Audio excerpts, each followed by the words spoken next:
ఓం శ్రీ మహాగణాధిపతయే నమః. ఓం శ్రీ మహాసరస్వత్యై నమః. ఓం శ్రీ గురుభ్యో నమః. హరి ఓం. ఓం శుక్లాంబరధరం విష్ణుం శశివర్ణం చతుర్భుజం ప్రసన్నవదనం ధ్యాయేత్ సర్వవిఘ్నోపశాంతయే. ఓం వ్యాసం వసిష్ఠనప్తారం శక్తేః పౌత్రమకల్మషం పరాశరాత్మజం వందే సుఖతాపం తపోనిధిం. వ్యాసాయ విష్ణురూపాయ వ్యాసరూపాయ విష్ణవే నమో వై బ్రహ్మనిధయే వాసిష్ఠాయ నమో నమః. అవికారాయ వృద్ధాయ నిత్యాయ పరమాత్మనే సదైకరూపరూపాయ విష్ణవే సర్వజిష్ణవే. యస్య స్మరణమాత్రేణ జన్మ సంసార బంధనాత్ విముచ్యతే. నమస్తస్మై విష్ణవే ప్రభవిష్ణవే. ఓం నమో విష్ణవే ప్రభవిష్ణవే. ఓం సచ్చిదానందరూపాయ కృష్ణాయ క్లిష్టకారిణే నమో వేదాంతవేద్యాయ గురవే బుద్ధిసాక్షిణే. కృష్ణద్వైపాయనం వ్యాసం సర్వభూతహితే రతం వేదాబ్జభాస్కరం వందే శమాదినిలయం మునిం. సహస్రమూర్తేః పురుషోత్తమస్య సహస్రనేత్రాననపాదబాహోః సహస్రనామ్నాం స్తవనం ప్రశస్తం నిరుచ్యతే జన్మజరాదిశాంత్యై.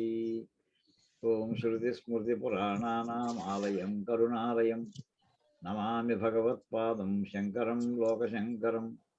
గురుర్బ్రహ్మా గురుర్విష్ణుః గురుర్దేవో మహేశ్వరః గురుః సాక్షాత్ పరబ్రహ్మ తస్మై శ్రీ గురవే నమః. కిందసారి మనం ఈ 81వ శ్లోకంలో ఉన్నామండి. గౌతమ్ ప్రసాద్ గారు కనిపిస్తుందా స్క్రీన్? ఓం అత్యుష్మానర్చిత కుంభో విశుద్ధాత్మా విశోధన అనిరుద్ధో ప్రతిరథ ప్రద్యుమ్నోమిత విక్రమ అనేదంటూ కుంభ అనే దాని మీద చాలా విస్తారంగా మనం కలశ పూజకి సంబంధించినటువంటి మంత్రాలతో సహా దీనికి అన్వయం చేసుకున్నాం. తర్వాత విశుద్ధాత్మ విశోధన కూడా చెప్పుకున్నాం. ఇప్పుడు అనురుద్ధ అక్కడి నుంచి ప్రారంభించాలండి. 32-40 వచ్చాం ఏమండి, ఉన్నాము, పడుకొని ఉన్నారేమో లేచి వస్తారండి. రాకపోతే ఇంక మళ్ళీ వెళ్తుంటే ఇక్కడ అనిరుద్ధ అనే పదానికి ఇక్కడ మనకి ఇది కుంభ అయిపోయిన తర్వాత విశుద్ధాత్మ గుణత్రయ అతీతయా అవిశుద్ధ చాసు రాలేదండి, చూద్దాం.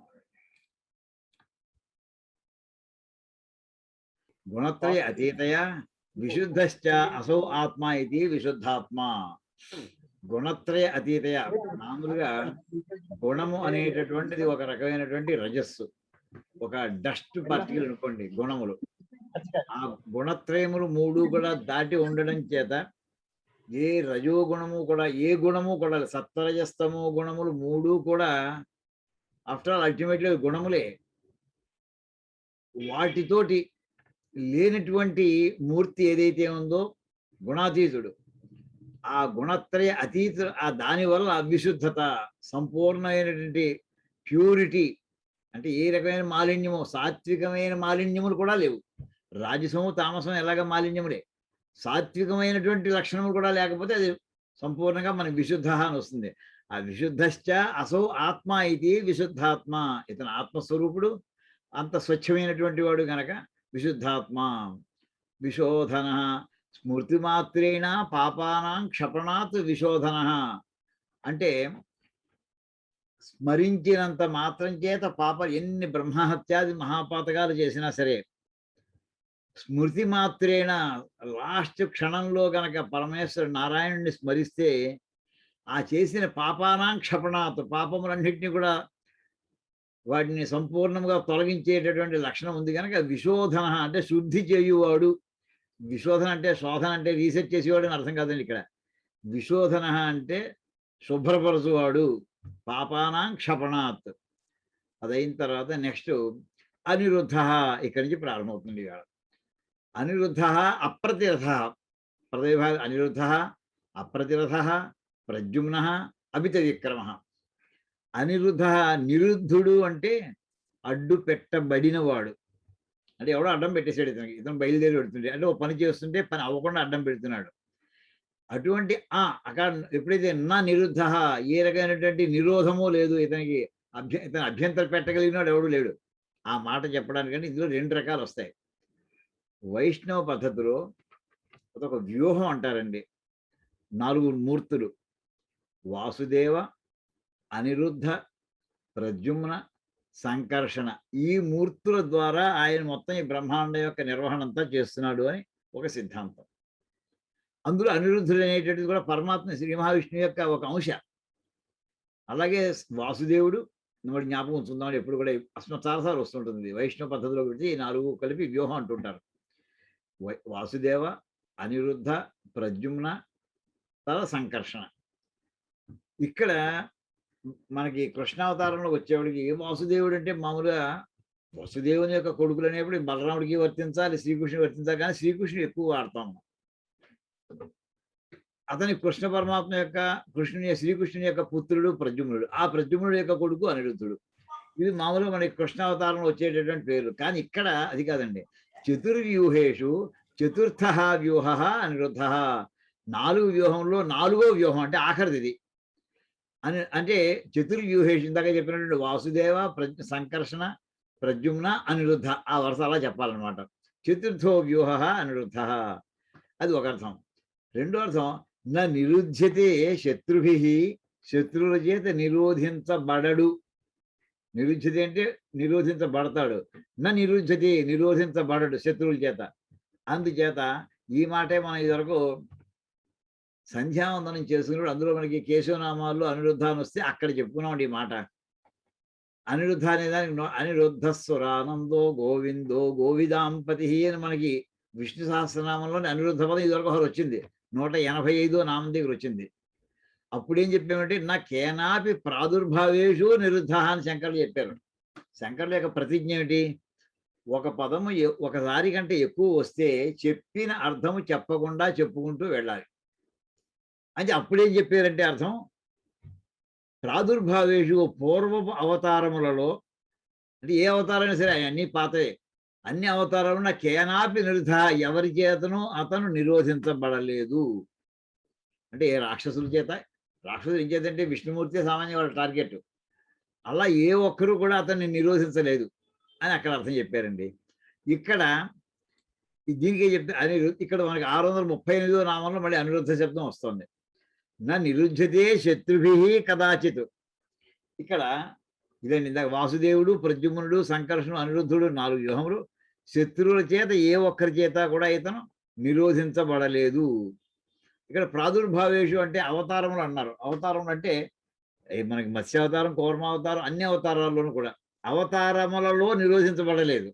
ఇక్కడేమిటి? ఈయన శ్రీ మహావిష్ణువుగా నిరోధించబడలేదు. ఇక్కడ అవతారం ఎత్తలేదు. ఈయన అవతారం ఎత్తకుండా రాక్షసుల మీద యుద్ధాలు అనేక సార్లు చేశాడు ఈయన దేవతల సహాయంగా.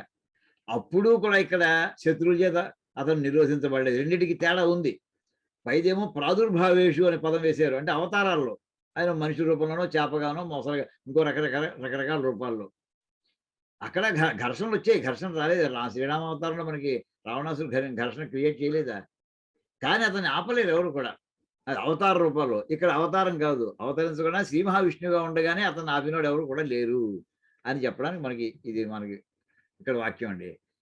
అదే కాదు, ఎవరి చేత కాదు, కదాచిత్ ఇదివా, ఎప్పుడూ కూడా, ఒక్కసారి కాదు, ఎప్పుడైనా సరే, ఎక్కడా ఎప్పుడు కూడా అతను ఎవరు నిరోధించలేరు. అనిరుద్ధో ప్రతిరథ.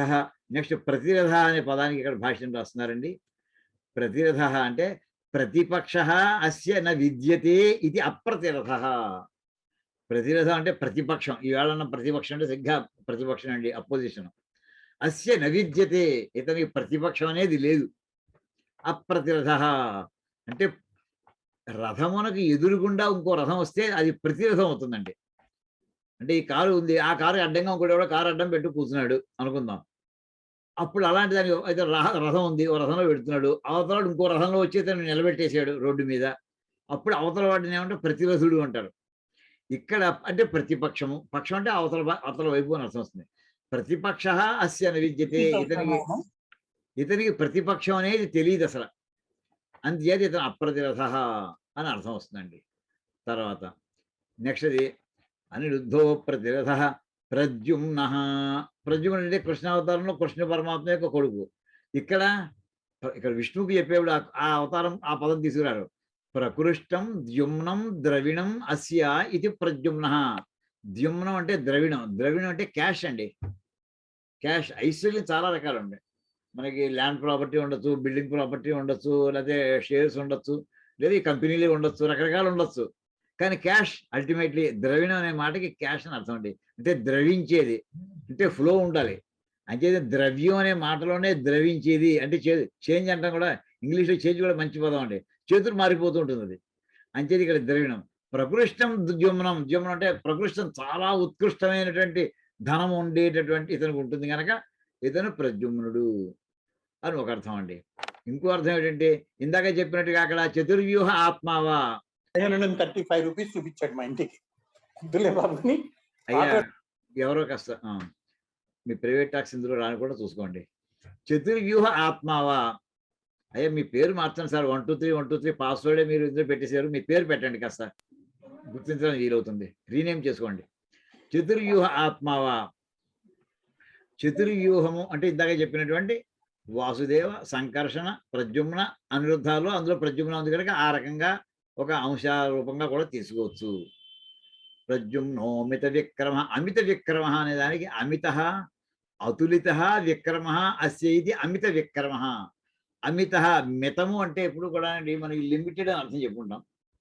మితి అంటే లిమిటెడ్ అంటే ఏంటంటే కొలవగలిగినది అని అర్థం అండి. మేయము ఇవన్నీ కూడా పదాలున్నాయి.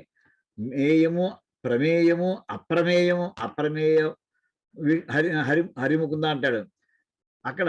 అప్రమేయ కృష్ణ హరిముకుంద నిన్ను చూడగంటి నీ కృప కనుగొండి. అక్కడ అప్రమేయ అనే పదం వాడతారు. ఇవన్నీ కూడా మేయము, మానము, ఇవన్నీ కూడా మితము, ఇవన్నీ కూడా కొలతకి సంబంధించిన పదాలండి. మితము అంటే పరిమితమైనటువంటి ఒక అది వాల్యూమ్ కావచ్చు, ఏరియా కావచ్చు, లెంగ్త్ కావచ్చు, హైట్ కావచ్చు, వెయిట్ కావచ్చు, ఏదైనా కావచ్చు. దానికి అమిత అటువంటి కొలతలు ఏమీ లేవు. అంటే ఇక్కడ అతులిత. అతులిత అంటే దీంతో పోల్చగలిగినటువంటి వాడు ఎవరు. తుల అంటే మనకి తాసు తెక్కడే అంటుంటాం, బ్యాలెన్సింగ్ అనమాట, తోచడం. అలా తోచడానికి వీలైనటువంటి లక్షణం ఇతనితో తోచడానికి వీలైన వాడు ఇంకోడెవడు లేడు. అతులిత విక్రమ అస్య. ఎవరితోనూ కూడా పోల్చడానికి వీలు కానటువంటి విక్రమము కలిగినటువంటి వాడు కనుక ఇతను అమిత విక్రమ. అవును, అమితం అంటే చాలా అని చెప్పుకుంటాం మనం. అతిరథుడు, మహారథుడు అంటే అమితం, ఇంకా దాని పరిమితం లేదని అలా కూడా అర్థం చెప్పుకుంటూ ఉంటాం. రెండోది ఏంటంటే ఇతని పరాక్రమం చాలా గొప్పదే. రెండోది అహింసిత విక్రమోవా. అహింసిత ఇది పాస్టెన్స్.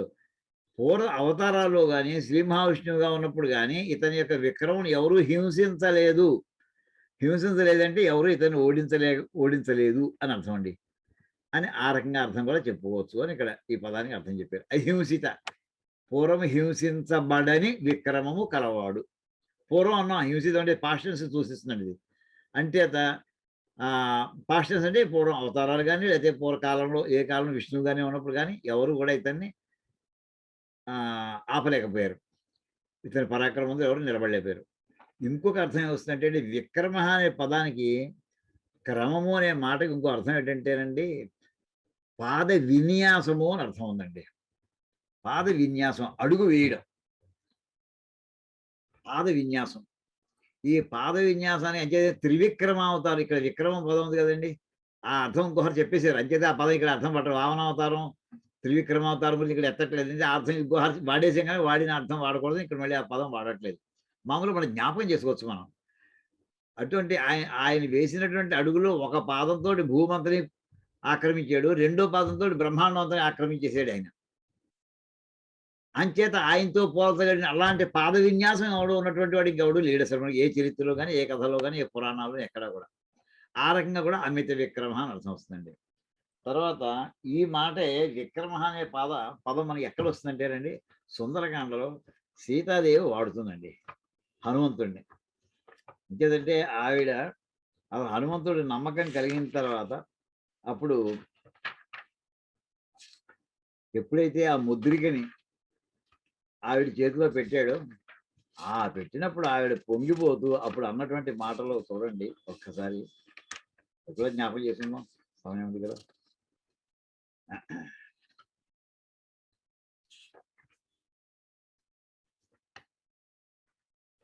విక్రాంత అని పదవాడుతుందండి అక్కడ 36వ సర్గలో 7వ శ్లోకం అండి. 36వ శ్లోకం. విక్రాంతస్త్వం సమర్థస్త్వం ప్రాజ్ఞస్త్వం వానరోత్తమ. విక్రాంత ఏనేదం రాక్షసపదం త్వయైకేన ప్రదర్శితం. ఆ విక్రాంతం అంటే అక్కడ మహాపరాక్రమశాలి అని అర్థం చెప్పారండి అక్కడ. కానీ పదం కూడా ఒక ఎక్కడి నుంచి సముద్రం దాటం అంటే ఓ కాళ్ళు ఏమో సముద్రం యువతల పక్కన మహేంద్రగిరి దగ్గర నుంచి ప్రారంభించి ఎగిరినవాడు మళ్ళీ అటు లంకలో పడ్డాడు వచ్చి. అది అంత దూరం ఒక పాద విన్యాసం కింద భావించుకుంటే అలా కూడా అక్కడ మనకి ఈ విక్రమం అనేటువంటి పదం అక్కడ అతను వర్తిస్తుందండి. ఇది పరాక్రమం ఇలాగా ఉంది. ఇంకేదంటే అంత పరాక్రమం ఉన్నటువంటి వాడు అంత నువ్వు పరాక్రమవంతుడివి, సమర్థుడివి, ప్రాజ్ఞుడివి, అంటే బాగా బుద్ధిమంతుడివి, ఇవన్నీ రకాలు నీకు ఉన్నాయి, ఎవడే లంకలో ఎవడు అడిగట్టగలడయ్యా అనేటువంటి సందర్భంలో సీతాదేవి అతన్ని ప్రశంసిస్తూ అన్నటువంటి మాటలు ఇలాంటి సుమారుగా దగ్గర ఉన్నటువంటి పదం విక్రాంత అనే పదం వస్తుందంట అక్కడ. సరే, ఇది కాకుండా నెక్స్ట్ దాంట్లో వెళదాం. కాలనేమినిహా వీర శౌర్య శూరజనేశ్వర త్రిలోకాత్మా త్రిలోకేశ కేశవ కేశిహా హరి. ఇక్కడ కాలని పదవిభాగం తీసుకుంటే కాలనేమినిహ వీర శౌరి శూరజనేశ్వర త్రిలోకాత్మ త్రిలోకేశ కేశవ కేశిహ హరి ఇన్ని అర్థాలు పదాలు ఉన్నాయండి. ఇక్కడ కాలనేమినిహ అనే మాటకి కాలనేమినం అసురం నిజఘాన ఇది కాలనేమి నిహ. నిహ అంటే హ అంటే చంపడం అండి. నిహ అంటే నితాంతం బాగా చంపేయడం, అంటే ఇంక మళ్ళీ అనుమానం లేకుండా చంపేయడం. ఎవరిని అలా చేసేట? కాలనేమి అనేటటువంటి రాక్షసుణ్ణి అలా చంపేట. కాలనేమి అనేటటువంటి అసురం, కాలనేమి అనేటటువంటి కాలనేమినం అసురం, కాలనేమి అనే పేరు కలిగినటువంటి రాక్షసుణ్ణి నిజఘాన అంటే అతను హతమార్చాడు కనుక ఇతని పేరు కాలనేమి నిహ అని వస్తుంది. ఈ కాలనేమి ఎక్కడొస్తాడండి మనకి పురాణాల్లో? బలిచక్రవర్తి సైన్యంలో ఉండేటటువంటి ఒక కమాండర్ అతను. ఇలాంటి పేరుతోటి ఇంకా మనకి 2-3 ఘట్టాలు కూడా వస్తాయండి కాలనేమి అనేటువంటి పేరుతోటి. సరే, తర్వాతది వీరహ. వీరహ అంటే ఇక్కడ చాలా సింపుల్గా తేల్చేశారండి. వీరహ అంటే శూరహ అన్నారు, దానవీర శూరకర్ణ అన్నట్టుగా మనకి వీర అంటే సూర్యుడు అని అనేసారండి ఇక్కడ. కానీ ఆశ్చర్యం ఏంటంటేనండి, ఈ వీరహ అనే పదం ఇంకో చోట కూడా వస్తుందండి విష్ణు సహస్రనామంలో. అసలు ప్రపంచంలో ఎవరు ఆ పదానికి ఇంకో అర్థం చెప్పొచ్చని ఎవరు ఊహించలేని విధంగా చెప్పారండి. ఈ వీరహ అనే పదాన్ని సవర్ణ దీర్ఘసంధి చేసేసారు ఆయన. అలాంటి ఆలోచన కూడా ఎవరికి రాదు అసలు. సవర్ణ దీర్ఘసంధి చేస్తే వి ప్లస్ ఈరహ వీరహ అని అన్నారండి. కాదంటావా? ఇంకేదంటే మన సవర్ణ దీర్ఘసంధి సూత్రం చెప్పాము. సంస్కృత పదాంత ఆ ఈ ఊరకు సవర్ణములు పరమైనప్పుడు దీర్ఘం వస్తుందని చదువుకున్న చిన్నప్పుడు. ఇక్కడ విలో అచ్చే ఉంది, వకారం మీద ఇకారం ఉంది, అవతల పక్కన ఈరహ, ఈ రెండు ఒకే జాతివి అంచేత అటు సవర్ణ దీర్ఘం అవుతుంది, వి అవుతుంది అని రాసేశారండి. అని రాసి అక్కడ వి అంటే అర్థం ఏంటి చెప్తారు, ఈరహ అంటే అర్థం ఏంటి చెప్తారండి. అక్కడ ఈరగతవు, ఈరము అంటే గమనము కలవాడు. ఏంటి వీరుడికి గమనానికి సంబంధం ఏంటి? మనం ఎవరు చెప్పుకున్నామో లేకపోతే చెప్పుకోబోతున్నామో మళ్ళీ ఎప్పుడు వచ్చినా చెప్పుకుంటామండి.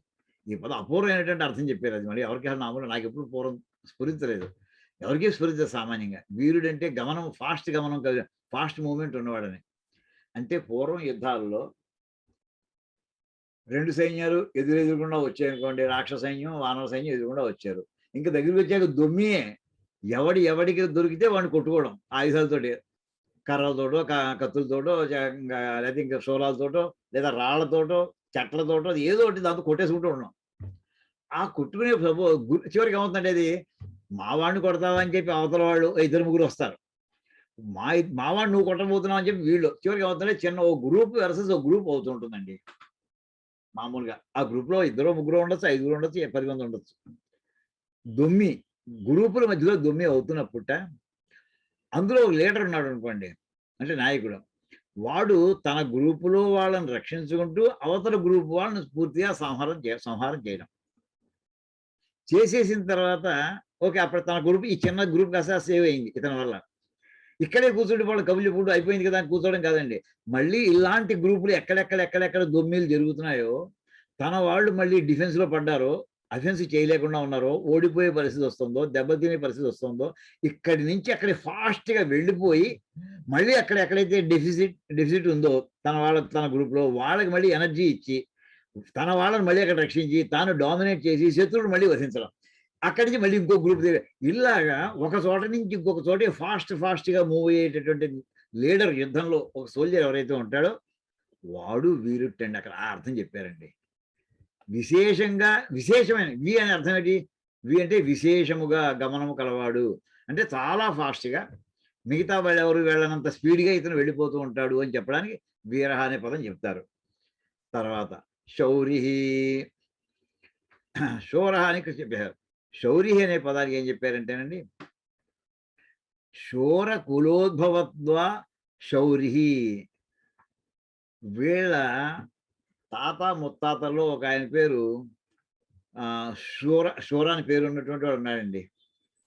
అంచేత అతని పేరు మీద వచ్చింది. ఇప్పుడు రఘువంశం అన్నాం అనుకోండి, రఘు మహారాజు ఆ వంశ పరంపరలో పుట్టినటువంటి వాడు రఘువు. అతను వెంటనే మనవడేం కాదు శ్రీరాముడు, దశరథుడు కానీ ఇంకా చాలా తరాల మధ్యలో నడిచాయి. మనకి కాళిదాసు రాసింది కావ్యంగా రాసేసాడు ఆయన. కానీ వాల్మీకి రామాయణం తీసుకుంటే రఘు మహారాజుకి దశరథుడికి చాలా మధ్యలో తరాలు నడిచాయి. మనకి రఘువంశం పుస్తకంలో అయితే కాళిదాసు రాసిందో రఘు మహారాజు, అతని కొడుకు అజుమహారాజు, అజుమహారాజు కొడుకు దశరథ మహారాజు, దశరథ తర్వాత శ్రీరామచంద్రుడు, ఇలా 4 తరాలు వచ్చేసిందండి. కానీ యాక్చువల్లీ వాల్మీకి రామాయణంతో 10-15 తరాల మధ్యలో ఉన్నాయి. ఆ వంశంలో ఎవరు వచ్చినా సరే రఘు తర్వాత వాళ్ళతో రాఘవ అని పేరు అందరికీ వర్తిస్తుంది. లక్ష్మణుడికి వర్తిస్తుంది, భరతుడికి వర్తిస్తుంది. అయితే ఇక్కడ మన ప్రసిద్ధిలో అది మనం ఇతనికి శ్రీరామచంద్రుడికి వాడుకుంటూ ఉంటాం మనం. అంచేత ఇక్కడ శూరకులోద్భవ అంచేత సూర్యుడు అనేటటువంటి ఒక వ్యక్తి పుట్టినటువంటి వంశంలో వసుదేవుడు పుట్టడం, ఆ వసుదేవుడికి కుమారుడిగా శ్రీకృష్ణుడు పుట్టడం వల్ల శూరకులోద్భవత్వాత్, ఆ సూర్యుడు అనేటటువంటి రాజు పుట్టినటువంటి కులములో ఇతను ఉద్భవించుట చేత ఇతను శౌరి. దశరథుని యొక్క సంతానం దాశరథుడు ఎలా అవుతాడు, రఘు యొక్క వంశంలో పుట్టినప్పుడు రాఘవుడు ఎలా అవుతాడో అలాగా.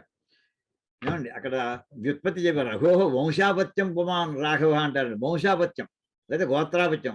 ఇప్పుడు కౌశికులు అన్నాం అనుకోండి, కౌశిక గోత్రసులు, కౌశికసి గోత్రాపత్యం, ఆ గోత్రంలో పుట్టిన వాళ్ళందరూ కూడా అలా వ్యుత్పత్తి సంస్కృతంలో గోత్రాపత్యం కానీ వంశాపత్యం కానీ లేదా డైరెక్ట్ కొడుకు కానీ ఏదైనా కావచ్చు. దశరథుడు ఉన్నటువంటి గోత్రం కాదు దాశరథి రావడానికి, డైరెక్ట్ అపత్యం. ఇక్కడ దశరథ అపత్యం పుమా అని చెప్తారు. ఇక్కడ ఉద్భవత్వాత్ ఆ వంశంలో పుట్టబట్టి శౌరి అనే పేరు వస్తుంది. కాలనేమినిహ వీర శౌరి. తర్వాత శూరజనేశ్వర. శూరజనేశ్వర అంటే శూరజనులు, అంటే శూరజనానాం వాసవాదీనాం శౌర్య అతిశయేన ఇష్ట ఇది శూరజనేశ్వర. శూరులు సామాన్యంగా యుద్ధంలో ఉన్నటువంటి ప్రతి సోల్జరు శూరుడే, ప్రాణాలు తెగించి వెళ్ళాడు. కానీ అందులో కొంతమంది లీడర్స్ అవుతారు. ప్రతివాడు సోల్జర్ లెవెల్లో మిగిలిపోరు. డెఫినెట్గా కమాండర్స్ అవుతారు, కెప్టెన్స్ అవుతారు, కమాండర్స్ అవుతారు, బ్రిగేడియర్స్ అవుతారు, వాళ్ళ డెసిగ్నేషన్స్ ఏముంటాయి అలా అన్ని మేజర్ జనరల్స్ అవుతారు, జనరల్స్ అవుతారు. అలాగే శూరజనానం ఈ శూరులు అయినటువంటి వాడు ఎవరైనా వాసవాదీనా ఇంద్రాదులందరూ కూడా శూరులు అనుకుంటే ఇతను వాళ్ళెవరికీ లేనటువంటి శౌర్యం పరాక్రమం ఇతనికి ఉండడం చేత వాళ్ళందరికీ కూడా ధైర్యం ఏంటంటే ఈయన కనుక యుద్ధంలో మనతో పాటు వచ్చాడో మనం ఓడిపోవడం అనే ప్రశ్నే లేదు అని చెప్పి ఆయన ప్రేమిస్తూ ఉంటారు వీళ్ళు. అంటే ప్రాణాలకి భయం లేదు ఎప్పుడైతే తేలిందో అప్పుడు వాడు తమ రక్షకుడిని ఏం చెప్తే చేస్తారు, వాడు ప్రాణాలకు భయం లేదు, ఇన్సూరెన్స్ అయిపోయినట్టుంది. అలాగట వాసవాదీనాం ఇంద్రాదులందరికీ కూడా, అంటే ఇంద్రుడు ఒకటే చెప్తే చాలు, మిగతా వాళ్ళందరూ చిన్నవాళ్ళే అతనికంట. అగ్ని కానీ వాయువు కానీ వరుణుడు కానీ మిగతా కుబేరుడు కానీ వీళ్ళంతా చిన్న చిన్న వాళ్ళే ఇంద్రుడితో పోలిస్తే. వాసవాదీనాం శౌర్య అతిశయేన, వాళ్ళెవరికీ లేనటువంటి శౌర్యం ఇతనికి ఉండుట చేత, అంటే వాళ్ళకి మించినటువంటి శౌర్యం ఇతనికి కలిగి ఉండుట చేత ఇష్ట, వాళ్ళకి ఇష్టమైనటువంటి వాడు ఇతను, ఈ చేత వాళ్ళ ప్రాణానికి రక్షణ ఇస్తాడని. ఇది శూరజనేశ్వర అని ఆ రకంగా తీసుకొచ్చారండి. త్రిలోకాత్మ శూరజనేశ్వర త్రిలోకాత్మ. త్రిలోకాత్మ అనే దానికి అర్థం చెప్తారంటే త్రిలోకములు అంటే ఏమిటి, ఎలా చెప్పాలి వ్యుత్పత్తి? త్రయాణం లోకానాం అంతర్యామితయా ఆత్మా ఇది త్రయో లోకా అస్మాత్ పరమార్థతః నభిద్యంతే ఇతి వా త్రిలోకాత్మ. వా అంటే ఆర్ లేక, లేక అన్నారంటే ఇక్కడికి ఆపేయాలి. అలాంటప్పుడు ఇక్కడికి ఆత్మేతి, త్రయాణం లోకానాం అంతర్యామితయా ఆత్మేతి, అక్కడ ఒక అర్థం అండి. త్రయాణం లోకానాం ముల్లోకాలకి కూడా అంతర్యామిగా ఉండేటటువంటి ఆత్మగా ఉంటూ అంతర్యామిగా వీడు ఉంటాడు ఆయన. ఇప్పుడు మన లోపల ప్రతి వాళ్ళలోనూ అంతర్యామిలో ఉండి ఆయన భ్రామయన్ సర్వభూతాన్ని యంత్రారూఢాన్ని మాయ అని అంతర్యామి యొక్క లక్షణం మన భగవద్గీత చెప్తాడండి. ఒక చక్రానికి తగిలించినటువంటి బొమ్మలు లాంటి వాడు, ఆ చక్రం తిరుగుతుంటే ఈ బొమ్మలన్నీ తిరుగుతూ ఉంటాయి రంగులాటని తిరిగినట్టుగా. అలాగా అంతర్యామి మన అంతఃకరణం అనే దాన్ని కంట్రోల్ చేయడం వల్ల ఆయన మన యొక్క ప్రవర్తనలన్నీ కూడా ఆయన నియమిస్తున్నాడు. ఆ అంతర్యామిగా ఉండేటటువంటి ఆ జీవుడికి, అందరి జీవుడికి, సర్వజీవుడికి, సమస్త జీవుడికి కూడా, ఒకటిద్దరు కాదు, అందరికీ కూడా ఎంతమందికి అయ్యా త్రయాణం లోకాన ముల్లోకాల్లో ఎంతమంది జీవులు ఉంటారో అందరి జీవుడికి కూడా అంతర్యామితయా ఆత్మ, అందరి లోపల ప్రవేశించి కూర్చునేటువంటి అంతర్యామి రూపంలో ఉండేటటువంటి వ్యక్తి కనుక ఈయనకి త్రిలోకాత్మ అనే ఒక పేరు అలా చెప్పచ్చు. లేక వా అన్నారు కదా, త్రయోలోకాహ, ఈ ముల్లోకాలు కూడా ఆయన కంటే భిన్నమైనవా ఆయనేనా? మన విశ్వం విష్ణువు దగ్గర వచ్చేవాడికి విశ్వం అనేది ఒక కార్యము, ఆ కార్యమును చేసినటువంటి వాడు విష్ణువు అని అర్థం చెప్పుకున్నాం అండి. ఒక అర్థం చాలా అర్థాలు చెప్పుకున్నాం అక్కడ మొట్టమొదటి స్టార్ట్ చేస్తూనే. అంటే కార్యం అంటే ఏంటి? అతను విష్ణువు చేసినటువంటి ఒక పని, ఒక రూపము తయారు చేసి ఇచ్చినటువంటి ఓ ఎంటిటీ ఇది. అలాగా అయితే చివరికి ఏమన్నారు? అది ఆయనే ఆ విశ్వముగా అయ్యాడు, ఆయన వేరు విశ్వం వేరు కాదు. ఆ అర్థాన్ని ఇక్కడ తీసుకొస్తున్నారండి. త్రయోలోకాహ, ఈ ముల్లోకాలంలో అస్మాత్ శ్రీ మహావిష్ణువు కంటే పరమార్థత, మనకి సత్యముల్లో ప్రాతిభాసిక సత్యం ఉంది, ఏమండి, వాస్తవిక సత్యం ఉంది. రెండోది పారమార్థిక సత్యం ఉంది. పారమార్థిక సత్యం అంటే ఏంటంటే మనకి ఎటర్నల్గా ఉండేది. అది మొత్తం ఆ గుణరహితమైనటువంటి స్థితిలోకి వెళ్ళిపోయిన సమయంలో ఈ ముల్లోకాలకి ఆయనకి ఏమీ తేడా లేదు అసలు. త్రయః లోకాః అస్మాత్ పరమార్థత నభిద్యంతే. నిజానికి పరమార్థత అంటే మన నిజానికి అలా అంటుంటాం ఆ మాట కంటే. నిజానికి ఈ ముల్లోకాలు ఈయనకంటే ఏ రకంగానూ భేదమును పొందినవి కాదు, ఏ రకంగానూ భేదించవు ఈయనతోటి, అంటే అంతా ఒకటే అని. ఇతివా త్రిలోకాత్మ, అలా చెప్పినా త్రిలోకాత్మ అనే పదం వస్తుంది. త్రిలోకాత్మ త్రిలోకేశ. ఈ త్రిలోకేశ అనే దాన్ని మళ్ళీ చూడండి. త్రిలోకములకు ఈశుడు. త్రయః లోకాః తదాజ్ఞప్తాః స్వేషు స్వేషు కర్మసు వర్తంతే ఇది త్రిలోకేశః. అంటే త్రయోలోకాః ముల్లోకములు తదాజ్ఞప్తాః ఆయన చేత ఆజ్ఞాపించబడినవై స్వేషు స్వేషు కర్మసు వర్తంతే వాటి వాటి పనుల యందు స్వేషు అంటే తమ తమ పనుల యందు వర్తంతే ప్రవర్తిస్తూ ఉంటాయి. ఓ సెక్యూరిటీ వాడు ఉన్నాడు, అతను ఎందుకు పనిచేస్తున్నాడంటే ఆ సెక్యూరిటీ జాబులో చేరాడు కనుక. ఆ రకంగా మనం అందరం కూడా ఆయన చేత నియోగించబడినటువంటి ఈ జీవనము, ఈ ఈ జీవితము అనే దానికి మనకి ప్రారంధ కర్మల్ని కొన్ని పెట్టి మన బ్యాగ్లో వేసి పంపించాడు, అవన్నీ అనుభవిస్తూ ఉండండి అని. అందులో సుఖ దుఃఖాలు రెండూ ఉంటాయి. అందుచేత వాటి ప్రకారం మనం ప్రవర్తిస్తూ ఉంటాం. ఇలా ఎంతమంది? ప్రతి జీవుడికి ఓ బ్యాగ్ ఇచ్చి పంపించాడు ఆయన. ఎక్కడి నుంచి? వీళ్ళు చేసినటువంటిదే. అది ఆయన యొక్క ఆజ్ఞ ప్రకారం. అంచేత శ్రీ మహావిష్ణువు రాజ్ఞయ ప్రవర్తమానస్య అంటూ ఉంటామండి. అది మొత్తం మనమే కాదు, సంయామం చేసేవాళ్ళే కాదు, మొత్తం సమస్త జీవులు వాడు చెప్పినా చెప్పకపోయినా ఈ వాక్యం వర్తిస్తూ ఉంటుందండి. త్రయోలోకాః, ఆయన ముల్లోకములు అంటే ముల్లోకాలలో ఉన్న జనులు కూడా తదాజ్ఞప్తాః ఆయన చేత ఆజ్ఞాపించబడి స్వేషు స్వేషు కర్మసు వర్తంతే వారి వారి కర్మల యందు పనుల యందు వాళ్ళు ప్రవర్తిస్తూ ఉంటారు కనుక ఆయన ఇంతమందిని కంట్రోల్ చేసేవాడు కనుక త్రిలోకేశ అని అక్కడికి త్రిలోకేశ అనే పదానికి అర్థం చెప్పారండి. తర్వాత వచ్చింది మనకి ఇంపార్టెంట్ పదం కేశవ. త్రిలోకాత్మా త్రిలోకేశ కేశవ కేశిహ హరి. మీకు జ్ఞాపకం ఉందేమో, ఈ కేశవ అనే పదం మీద మనం 2 సార్లు డిస్కస్ చేసామండి. విష్ణు సహస్రనామంలో మనకి కేశవనామం ఇంత ముందర ఒకసారి వచ్చింది, ప్రారంభంలోనే వస్తుంది అది. అక్కడ ఒకసారి, రెండోసారి సంధ్యావందన భాష్యం మనం పాఠం చెప్పుకున్నాం. అందులో మొదటి పాఠాల్లో మన కేశవనామాల్లో మనకి అక్కడ చెప్పుకున్నాం అండి. అదొక్కసారి అనే రాక్షసుని చంపాడని చెప్పారు. అవన్నీ వస్తాయి, చాలా ఉన్నాయి అక్కడ. అవన్నీ ఒక్కసారి పాత పాఠం ఏం చెప్పుకున్నాం ఒక్కసారి స్మరణ చేసుకుందాం ఒక్కసారి, అది కూడా చూపిద్దాం. అప్పుడు చూపించేటటువంటి షీటే మళ్ళీ ఒకసారి చూపిస్తాను ఇక్కడ. ఇది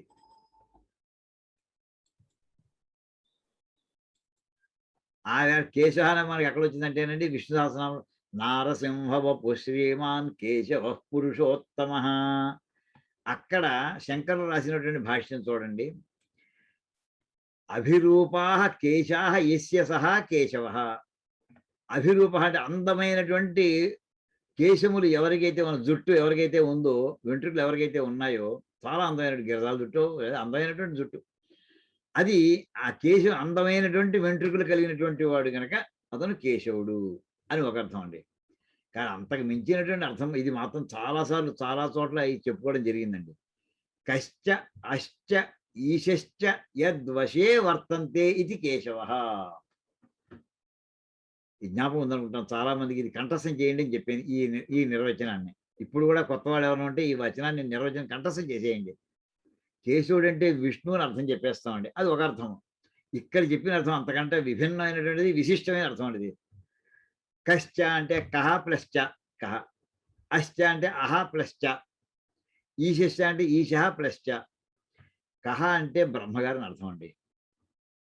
ఏమండి, అహ అంటే విష్ణు అని అర్థం అండి, ఈశ అంటే పరమేశ్వరుడు అండి, రుద్రుడు అని అర్థం అండి. బ్రహ్మ విష్ణు మహేశ్వరులు యద్వశే వర్తంతే, ఎవని యొక్క అధీనములో ప్రవర్తిస్తూ ఉంటారో అంటే ఏమైందండి, ఈ ముగ్గురు ఎవరి దగ్గర పనిచేస్తున్నారు, ఎవరికో లోబడి ఉన్నారు వీళ్ళు. ఎవరి లోబడి వీళ్ళంతా ముగ్గురు ఉన్నారో ఆ పెద్ద ఆయన్ని ఏమంటారంటే ఆయన్ని కేశవుడు అంటారు. ఎవరైతారు ఆయన? నారాయణుడు అండి. ఆయన రూపం లేదనుకుంటే నిర్గుణ పరబ్రహ్మము. నిర్గుణ పరబ్రహ్మము సమస్తమైనటువంటి సగుణముల కంటే కూడా ఉత్కృష్టమైనది, అది అనుమానం లేదండి. మన వేదాంతాలని ఖచ్చితంగా చాలాసార్లు చెప్పేవి, ఒకచోట కాదు. ఉపనిషత్తు వాక్యాలు కొన్ని వందల వేల వాక్యాలు ఉన్నాయి అటువంటివి. నిర్గుణ పరబ్రహ్మము శాశ్వతమైనటువంటి. సగుణాలు అంటారా, ఇవి కొన్నాళ్ళు ఉంటాయి, వెళ్ళిపోతుంటాయి. గుణంతో కూడినటువంటి, ఇందాక చెప్పిన గుణం అనేది కొంత మాలిన్యం, ఒక రకమైన మాలిన్యం. ఏ రకమైన మాలిన్యం లేదు నిర్గుణం. నిర్గుణం అంటే అర్థం ఏంటంటే ఏ గుణములు లేనిదని. అది ఉందా లేదా? ఉంది. ఆ నిర్గుణ పరబ్రహ్మం యొక్క వశములో బ్రహ్మ విష్ణు మహేశ్వరులు ప్రవర్తిస్తూ ఉంటారటండి. అంచేది యద్వశే వర్తంతే, ఎవని యొక్క అధీనములో బ్రహ్మ విష్ణు మహేశ్వరులు వర్తిస్తూ ఉంటారో ఆ పరబ్రహ్మమునకు పేరు కేశవ అని అర్థము. పరబ్రహ్మమునికి పేరండి ఇది. నిర్గుణ పరబ్రహ్మానికి పేరు కేశవ అని ఇక్కడ అర్థం చెప్పారు. ఇంకో అర్థం ఏం చెప్పారంటే కేశి వధాత్. కేశి అనేటటువంటి రాక్షసుణ్ణి చంపడం వల్ల అతను కేశవ అని పేరు వచ్చింది. ఈ కేశి అనేది ఎక్కడొస్తుంది? కృష్ణావతారంలో అతను వీడు పంపించినటువంటి కంసుడు పంపించినటువంటి ఒక రాక్షసుడు గుర్రం రూపంలో వస్తాడండి. ఈ రేపల్లో బృందావనంలో ఉండేటువంటి గోపాలకుల్ని, ముఖ్యంగా కృష్ణుని హతమార్చడం కోసమని అది గుర్తించి శ్రీకృష్ణుడే అతన్ని అవతల వాడిని ఆ కేశిని ఆ రాక్షసుని హతం చేసేస్తాడు. అందుచేత కేశి వధాత్. అక్కడ దాని మీద విష్ణు పురాణంలో నారదవచనంలో ఏముందంటే యస్మాత్ త్వయైష దుష్టాత్మ హతః కేశీ జనార్దన తస్మాత్ కేశవ నామ్నాత్వం లోకే ఖ్యాతిం గమిష్యసి అని నారద మహర్షి అంటారటండి విష్ణు పురాణంలో ఉన్న వాక్యం. యస్మాత్, ఈ దుర్మార్గుడైనటువంటి దుష్టాత్ముడైనటువంటి కేశి అనేటటువంటి రాక్షసుడు ఏ నీ చేత హతము చేయబడ్డాడో ఆ కారణంగా తస్మాత్, అందువలన త్వం కేశవనామ్నా ఇది, నీకు కేశవుడు అనేటటువంటి పేరుతో లోకే ఖ్యాతిం గమిషది, లోకంలో నీ ఖ్యాతి అలా ఉండిపోతున్నాయా, కేశవ అని పేరు ఉండిపోతుంది. అంటే కేశి అనేటటువంటి రాక్షసుడిని వధించడం మూలంగా నీకు కేశవనామము వచ్చింది అని చెప్పి నారద మహర్షి చెప్పినట్టుగా మనకి విష్ణు పురాణంలో వాక్యం ఉన్నట్టుగా శంకరులు మనకి అందిస్తున్నారండి. ఇది మనం ఆ 23వ నామం దేని దగ్గర చెప్పుకున్నాం. మళ్ళీ విష్ణు సహస్రనామం మనకి సంధ్యావందన భాష్యంలో కూడా ఈ వాక్యాలన్నీ చెప్పుకున్నాం అండి. ఇప్పుడు మనకు వచ్చేటటువంటిది ఎక్కడిది? 648వ నామం దగ్గరికి వచ్చామండి. ఇప్పుడు మనం ఈ వచ్చినటువంటిది ఇక్కడ ఇప్పుడు మళ్ళీ ఇదే వాక్యం మనకి అక్కడ కనిపిస్తుందండి. త్రిలోకాత్మా త్రిలోకేశ కేశవ కేశిహా హరి, కేశవో కదా, కేశిహా హరి. తర్వాత కేశ సంజ్ఞితా సూర్యాది సంక్రాంతా అంశవ తద్వత్తయా కేశవ. ఏంటంటే శ్రీ మహావిష్ణువు నుంచి ఆఫ్ అయింది.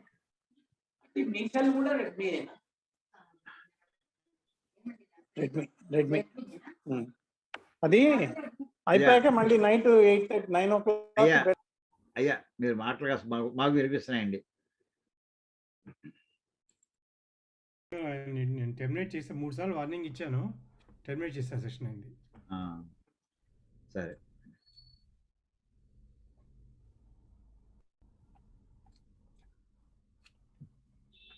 ఇక్కడ చూడండి, ఇక్కడ ఇస్తారు వాక్యానికి కేశ సంజ్ఞత సూర్యాది సంక్రాంత అంశవ.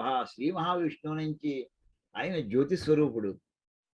ఆ ఎటువంటి జ్యోతి అంటే ఆయన యొక్క కాంతి మూలాన్ని మిగతావన్నీ కూడా కాంతులు అవుతున్నాయి, కాంతివంతములు అవుతున్నాయి. భగవద్గీతలో మనకి కనిపిస్తుంటుందండి. ఏమండి ఆ సూర్యుడు చంద్రుడు వీళ్ళు వెలుగునిస్తున్నారంటే వీళ్ళ ఒరిజినల్ కాదయా, వీళ్ళకి వెలుగునిచ్చింది ఆయన పరమాత్మ. ఆయన పరమాత్మ యొక్క కాంతి మూలాన్ని వీళ్ళు కాంతివంతులై మళ్ళీ కాంతులు ఇస్తున్నారు మనకి అని అక్కడ చెప్తారండి. అలాగా ఆ శ్రీ మహావిష్ణువు నుంచి వచ్చేటటువంటి కిరణములకు పేరు, ఆ కిరణాలకు పేరు ఉందండి. ఆ కిరణముల పేరు ఏమిటంటే కేశములు అని పేరుటండి. అది ఇక్కడ చెప్తారండి. వాటి కేశ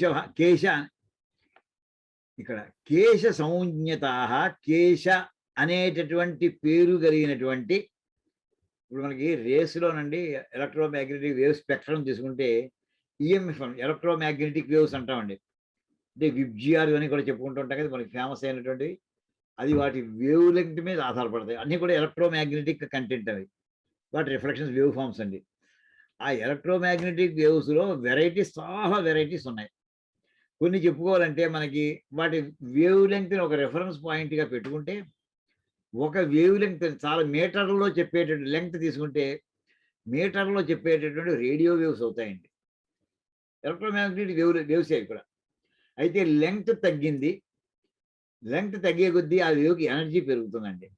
అటువంటివి ఏంటంటే ఇన్ఫ్రారెడ్ అండి. రేడియో వేవ్స్ కంటే కొంచెం పొట్టిగా ఉంటాయి, తక్కువ సైజులో ఉంటాయి లెంగ్త్ వైజ్, వేవ్ లెంగ్త్, కానీ more energetic than the radio waves.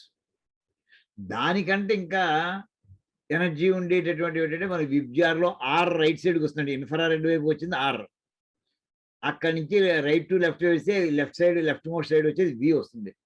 ఆ వి కంటే కూడా ఇంకా చిన్నది ఏంటంటే అల్ట్రా వైలెట్. వికి లెఫ్ట్ సైడ్ ఉండేది అల్ట్రా వైలెట్, ఆర్కి రైట్ సైడ్ ఉండేది ఇన్ఫ్రారెడ్. ఇవన్నీ కూడా ఒకే energy forms, electromagnetic forms. Wave లెంగ్త్ని బట్టి ఒక క్రైటీరియా బట్టి వాటిని డిఫైన్ చేశారు. అంతకంటే ఇంకా చిన్నది వైలెట్, అల్ట్రా వైలెట్ చిన్నది సాఫ్ట్ ఎక్స్రేస్, ఇంకా చిన్నవి హార్డ్ ఎక్స్రేస్, దానికంటే ఇంకా చిన్నవి గామా రేస్, ఇంకా చిన్నవి కాస్మిక్ రేస్, ఇంతవరకు నిర్ణయించారండి. అలాగా ఈ కిరణాలు కూడా కాస్మిక్ రేస్ అంటే శ్రీ మహావిష్ణువు నుంచి వస్తాయని మనకు ఒక ఎగ్జాంపుల్స్ దొరికాయండి కొన్ని. పరమాత్మ నుంచి వచ్చేటటువంటి కిరణములు కాస్మిక్ రేస్, బట్ పేరేది కాస్మిక్, కాస్మాలజీకి సంబంధించినటువంటి. ఎక్కడి నుంచి వస్తున్నాయి ఎవడు చెప్పలేడు. ఎక్కడి నుంచి వస్తున్నాయంటే మనం చెప్పగలం, శ్రీ మహావిష్ణువు నుంచి వస్తున్నాయంటాం. దీనికి ఋగ్వేదంలో వాక్యం ఉందండి. అంచేది ఇక్కడ ఆ కేశి అనే కేశము, కేశ సంజ్ఞత, కేశము అని పేరు కలిగినటువంటి సూర్యాది సంక్రాంత అంశవ, సూర్యుడు మొదలైనటువంటి వారిలో సంక్రమించినటువంటి అంశములు అంటే ఒక భాగం, one ray are few rays from మొత్తం అక్కడ గ్యామట్ ఆఫ్ మన శ్రీ మహావిష్ణువు ఇచ్చినటువంటి అనంతకోటి కిరణాల్లో కొన్ని కిరణాలు సూర్యుడిలో ప్రవేశించాయి. ఆ సూర్యుడిలోంచి వచ్చిన అనంతకోటి కిరణాల్లో కొన్ని చంద్రుడిలో ప్రవేశించాయి. అది మనకు వస్తున్నాయి కొన్ని. అలాగే మొదట్లో కిరణాలన్నిటి కూడా మూల స్వరూపుడైనటువంటి ఆయన యొక్క కిరణాలను ఏమని పేరుట, కేశ అని పేరుటండి. అంచేత ఆ కిరణములు కేశములు అని పేరు కలిగినటువంటి కిరణములు కలిగి ఉండుట చేత ఈయన పేరు కేశవ అని వచ్చింది. అదండి అక్కడ చెప్పేది. ఆ శ్లోకం చెప్తున్నారు చూడండి, మహాభారతం అది. అంశవో ఏ ప్రకాశంతే మమతే కేశ సంజ్ఞతా సర్వజ్ఞా కేశవం తస్మాత్ మామాహుర్ద్విజ సత్తమా. ఇది మహాభారతే శాంతి పర్వంలో. ఏ ప్రకాశంతే, ఏవి ప్రకాశిస్తూ ఉంటాయో, మమ నా యొక్క కేశ సంజ్ఞత, కేశ అని పేరు కలిగినటువంటి అంశవ ఏవి ప్రకాశిస్తూ ఉంటాయో, ప్రకాశించలే కదా అవతల వాళ్ళు ప్రవేశించి వాటిని కూడా ప్రకాశింపజేస్తాయో, వాటిని ఉండడం వల్ల ద్విజసత్తమ పండితులైనటువంటి వాళ్ళు, గొప్ప పండితులు అంటే మన నారదాది మహర్షులు పండితులని లెక్కేసాం అనుకోండి. కశ్యప మహర్షి అదే సప్తర్షులు ఇలాంటి వాళ్ళు ఏమన్నారంటే వాళ్ళు ఎలాంటి వాళ్ళు వాడు సామాన్యులు కాదు, సర్వజ్ఞా. బ్రహ్మాండాలు పరమాత్మ యొక్క లక్షణం సంపూర్ణంగా తెలుసుండే. సర్వజ్ఞుడు అంటే ఒక పరమాత్మ ఒక్కడేనండి, లేక బ్రహ్మవిత్. బ్రహ్మవిత్ అంటే పరబ్రహ్మను పొందినటువంటి మోక్షమును పొందినటువంటి వాడు. అలాంటి వాళ్ళు ఎవరైతే ఉన్నారో వారు సర్వజ్ఞులు. పరమాత్మ తప్ప లేక పరమాత్మ సిద్ధిని పొందినటువంటి వాడు తప్ప ఇంకెవ్వరూ లేరు. ఎవరికి సర్వజ్ఞ శబ్దం ఉండదు. అటువంటి ఆ మహానుభావులు అందరూ ఏమన్నట్టంటే ఈయన్ని తస్మాత్ మా మాహు ద్విజసత్తమా. ఆ మహానుభావులు అందరూ కూడా నన్ను కేశవా అని నన్ను పిలిచారయ్యా అని చెప్పి కృష్ణ పరమాత్మ మహాభారతంలో శాంతి పర్వంలో చెప్పుకుంటూ వస్తుంటాడు. అక్కడ ఈ కేశవనామానికి కారణం చెప్తూ ఈ ఇచ్చినటువంటి శ్లోకాన్ని శంకరులు మనకి ఇక్కడ అందించారండి. ఇది ఒక అర్థం. ఇందాక చెప్పినటువంటిది పూర్వం చెప్పినటువంటి అర్థం కేసీఆర్ రాక్షస అని ఇంతవరకు రాలేదు. ఇంకా చూద్దామండి.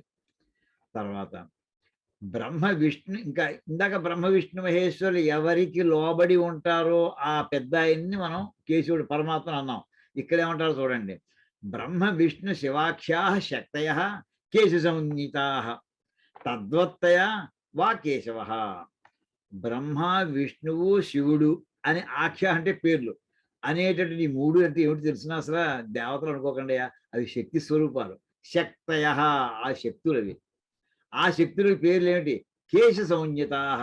బ్రహ్మ అనేటటువంటి ఒక శక్తి, ఆ శక్తి పేరు ఏంటంటే అది కేశ. అలాగే శివుడు అనేటటువంటి ఆయన ఉన్నట్టు ఆయన శక్తి స్వరూపం. ఆ శక్తి స్వరూపంలో ఉండేటువంటి కిరణములు ఏవైతే బయటికి అందులో విడుదల అవుతుంటాయో వాటి పేరు కేశములు. అలాగే విష్ణువు కూడా. ఇవన్నీ కూడా తద్వత్ తయావా కేశవ. అవన్నీ కూడా బ్రహ్మ విష్ణు శివాఖ్యా శక్తయ కేశ సంజ్ఞిత. అవన్నీ శక్తులు కేశములు అని పేరుగలైనటువంటి కిరణములు, శక్తులు. తద్వత్తయ వాటిని కలిగి ఉండుట చేత కూడా కేశవుడు అని అనొచ్చు అని ఇక్కడ అర్థం చెప్పారండి. ఇంతే కదా. ఏమయ్యా ఈ ముగ్గురు శక్తులని ఎక్కడైనా వాక్యం దొరికిందా? ఎలా చెప్పేస్తున్నారు అంటే వెంటనే ఋగ్వేదంలో వాక్యం పట్టుకొచ్చారండి. త్రయః కేశినః ఇది శృతే. ఋక్ సంహితలో వాక్యం అనేది. శృతే వేదంలో ఋగ్వేదంలో సంహితలో ఇక్కడ త్రయః కేశినః. బ్రహ్మ విష్ణు మహేశ్వరుని గురించి చెప్తూ వాడు కేశి అనే కేశము కలవారు అంటే కేశ స్వరూపులు అని చెప్పి అక్కడ వాక్యం ఉందయ్యా. అంచేత ఆ ముగ్గురు కూడా శక్తి స్వరూపులు కనుక ఆ శక్తి స్వరూపములు కలిగినటువంటి వాడు కనుక ఈయన కేశవుడు అని చెప్పొచ్చు అని ఒక అర్థం తీసుకొచ్చారండి. ఇంకోటి ఏంటి? మత్కేశే వసుధాతలే అని మళ్ళీ విష్ణువుగా ఆయన వసుధాతలే ఈ భూమి యందు మత్కేశే ఇది కేశ శబ్ద శక్తి పర్యాయత్వేన. ఈయనకి మన విష్ణు పురాణంలో ఏముందంటే వీళ్ళంతా కూడా నా శరీరంలో, కేశములు అంటే జుట్టునే అర్థం కాదు, నా శరీరంలో అంగములు భాగములు. మత్కేశే వసుధాతలే. భూమి మీద వీళ్ళంతా కూడా నా అంశములు అంటుంటానే. భూమి మీద ఇప్పుడు బ్రహ్మగారు ఇప్పుడు అందరూ కూడా మనకి అవతారం వస్తుంటే పెద్ద శ్రీ మహావిష్ణు అవతరిస్తూ మిగతా దేవతలు మీ అంశాలతోటి పుట్టండి అని చెబుతూ ఉంటారు, అంశాలతోటి. అలాగే రామాయణం చూస్తుంటే సూర్యుని యొక్క అంశతోటి సుగ్రీవుడు, ఇంద్రుని యొక్క అంశతోటి వాలి, అలాగే మొత్తం దేవత హనుమంతుడు వాయుదేవుని యొక్క అంశతోటి హనుమంతుడు, ఇలాగా అగ్నిదేవి యొక్క అంశంతో నీలుడు, ఇలా మనకి అందరూ చెప్పినట్టు చెప్పుకుంటూ ఉంటాం.